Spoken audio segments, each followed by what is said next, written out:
واقعا اگه میدونستی گوشید همچین قابلیت خفن و باحالی داره. خیلی باحاله. بیا رفتم تو دوربین، از راه دور بهش دستور میدم، میگم شوت، عکس گرفت. میرم تو بخش ویدیو بهش میگم که رکورد، فیلم میگیره. خیلی باحاله. بریم آموزششو ببینیم. اول از همه ویدیو رو ذخیره کن، گمش نکنین، ترفند و جای گیرت نمیاد. وارد دوربین که شدی برو تو تنظیمات دوربین، بیا پایین، اینجا نوشته روش های عکس گرفتن، انتخابش کن.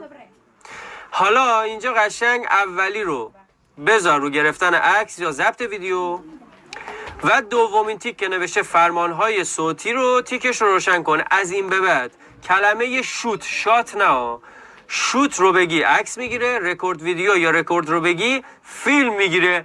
من علی هم و کلی از این ترفندهای باحال تو پیج علی